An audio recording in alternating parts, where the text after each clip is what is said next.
Bismillahirrahmanirrahim. Assalamualaikum warahmatullahi wabarakatuh.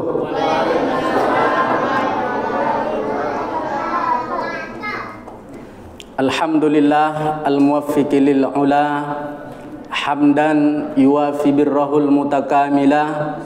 Asyhadu an la ilaha illallah wa asyhadu anna Muhammadan abduhu wa rasuluh.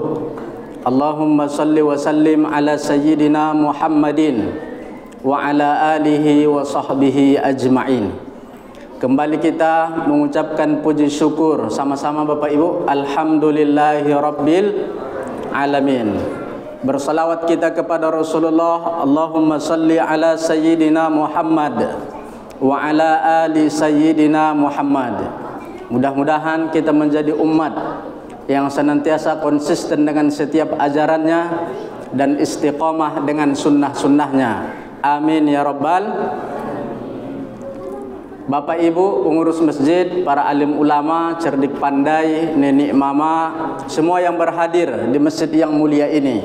Yang besar tak dihimbau gelar, yang kecil tak disebut nama. Mudah-mudahan kita semua dimuliakan oleh Allah Subhanahu wa taala.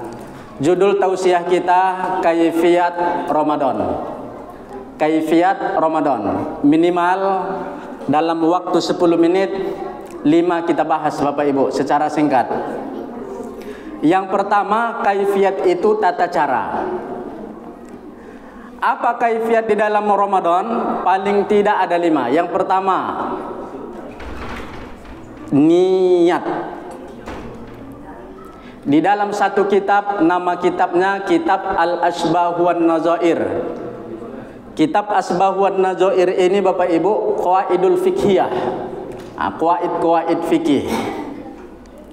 Disebutkan di sana bahwa al-umuru bil maqasid. Setiap perkara itu dia dinilai dari niatnya.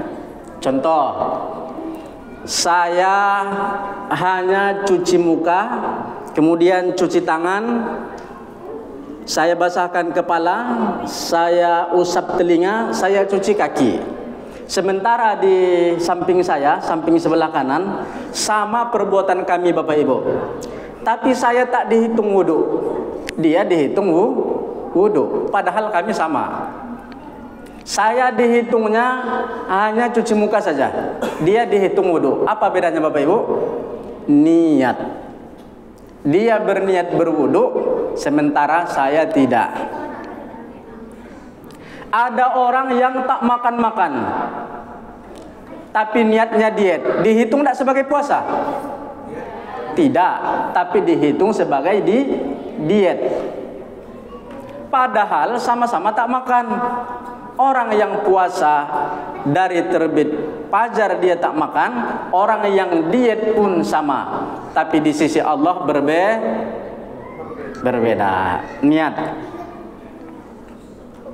Ada 2 orang, satu dia memberikan uang kepada anak kecil, tapi tujuannya menghardi anak kecil tersebut, tapi niatnya agar dia disebut orang yang banyak duit.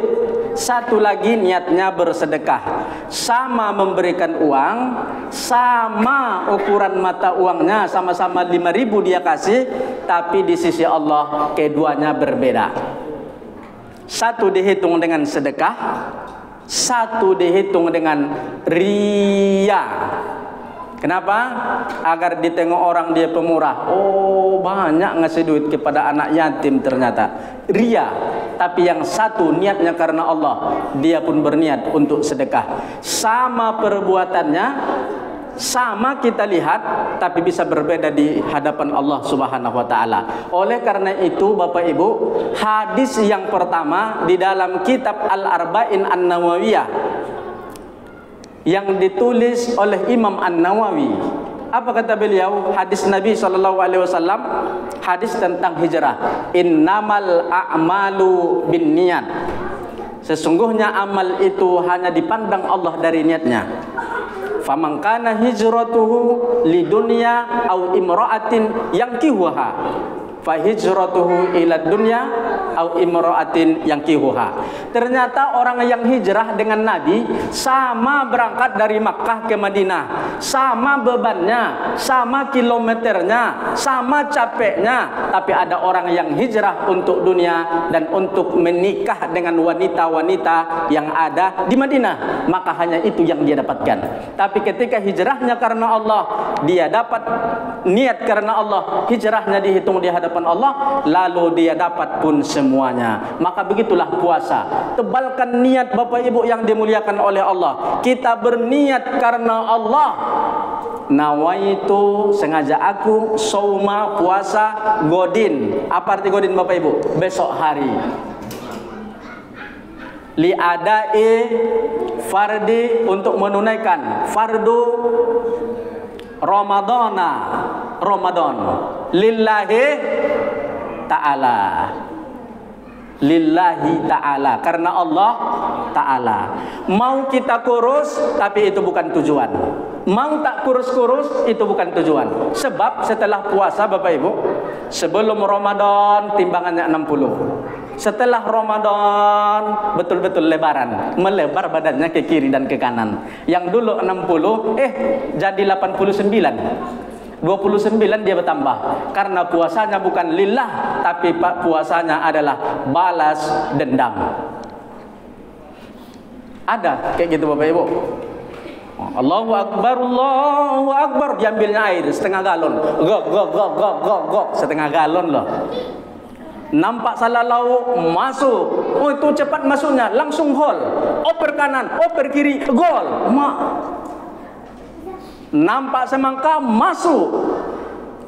Salah lauk tadi pertama, pecal. Habis itu baru makan nasi. Habis itu kenyang, datang ke masjid, solat tarwih, tak khusyuk dia lagi solat tarwih. Apa kata imam? Lakum dinukum waliyadin. Apa kata ibu tuh? Amin. Dikiranya waladolin. Itu kalau tak khusyuk kita lagi solat. Yang pertama niat kita puasa karena Allah, bukan karena untuk diet, bukan karena balas dendam, karena siang hari tak makan. Yang kedua kita balas dendam, tidak, niat karena Allah. Satu. Yang kedua Bapak Ibu, kaifiat Ramadan itu sahur.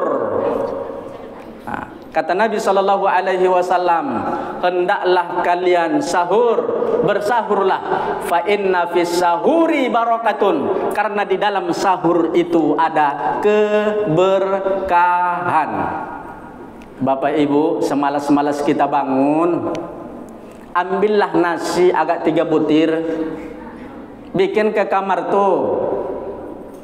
Jadi Bapak Ibu, karena malas bangun ini, untuk semalas-malasnya bangun deh, bunyi sirene apa? Bunyi alarm. Nah, kalau kita kan walaupun malas kita bikin juga alarm. Kita bikin alarm, tiba alarm net bersuara kita matikan balik. Bunyi alarm, ini semalas-malasnya nih. Daripada tak sahur nih ceritanya nih, ambillah segenggam nasi, atau nak hitung 5 butir nasi Bu. Hitung 5 butir nasi, ambil ke kamar tuh.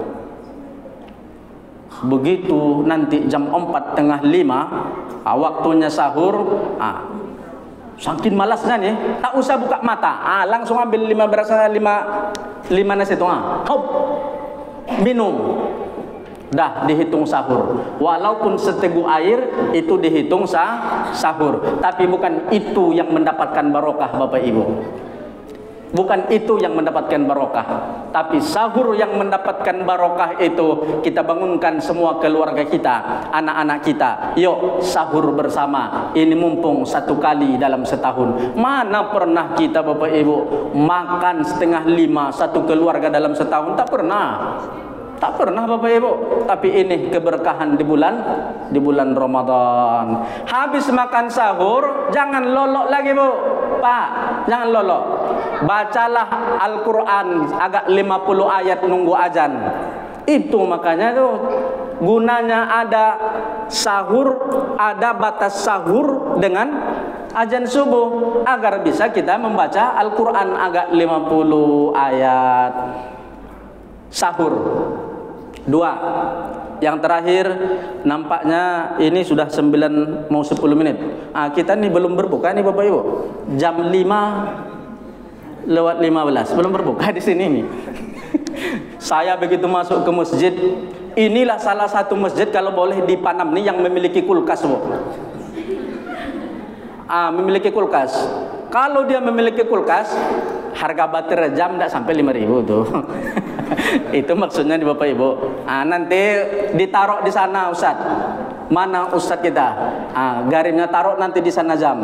Jadi selama bulan Ramadan ini Ustadznya tak lebih dari 15 menit ceramah. Jangan gini-gini Ustadznya, kayak saya kan. Gini-gini terus. Ditengok udah jam 5 pula.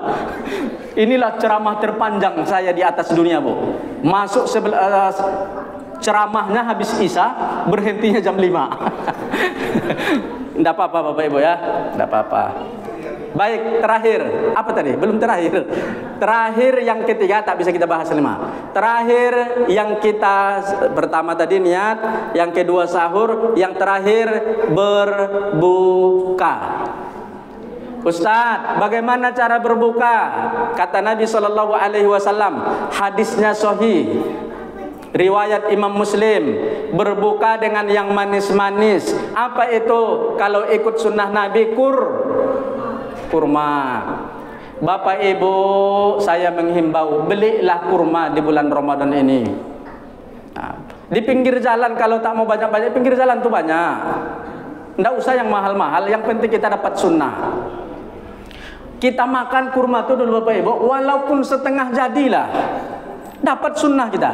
Makan setengah. Habis itu kata Nabi apa lagi? Minum air putih. Kalau bisa air hangat Bapak Ibu.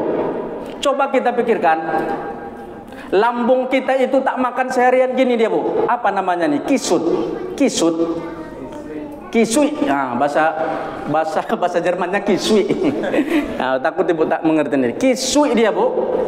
Tiba-tiba berbuka masuk es batu. Coba Bu, memang enak sampai kerongkongan, enak sampai leher, tapi usus kita itu Bu menjerit di lambung kita itu. Coba kisut, langsung masuk es batu. Ya Allah. Hadis Nabi, sumu tasihhu, puasalah kalian agar menjadi sehat. Kenapa banyak kita tak sehat? Berbukanya dengan yang dingin-dingin. Kata Nabi dengan yang manis-manis, dipasangnya es batu, teh es, cendol, dinginnya ya Allah luar biasa. Maka masuk angin, langsung yang kisu itu langsung dia kembang tapi isinya angin. Coba dengan air hangat Bapak Ibu. Jadi buka dengan air hangat, tunggu dulu yang kisut ini menjadi baik, dia kembang, baru diisi makanan. Ini ndak takajui lambung tuh Bu. Allahu Akbar, Allahu Akbar. Azan berbuka. Langsung masuk es, langsung masuk, langsung kenyang. Mak tadi tak kisui, langsung penuh. Ya Allah, itulah kita tak sehat. Jadi kata Nabi, kalau sahur berbuka itu Bapak Ibu, lambung itu dibagi 3. Tempat sepertiga untuk makanan, sepertiga untuk minuman, sepertiga untuk bernapas. Pertanyaannya Bapak Ibu terakhir, Bapak Ibu tinggalkan enggak di lambung kita ini, di perut kita ini untuk bernapas, atau diisi semua? Harus ditinggalkan sepertiga untuk bernapas. Tapi kita tinggalkan kita tidak tinggalkan semua. Makan sekenyang-kenyangnya, pantas saja kita tak selera sahur Bapak Ibu. Enggak selera sahur lagi karena sudah kebanyakan porsi makan maghrib. Tadarus lagi, banyak kue lagi, makan lagi. Iyalah. Tak ada lagi tadarus, tidak dapat berkah. Bapak Ibu yang dimuliakan oleh Allah Subhanahu wa taala, kalau berangkat ke jalan Gulama, jangan lupa singgah di rumah si Pasih. Kita ceramah tak lama-lama karena setelah ini kita akan sholat tarawih. Terima kasih. Assalamualaikum warahmatullahi wabarakatuh.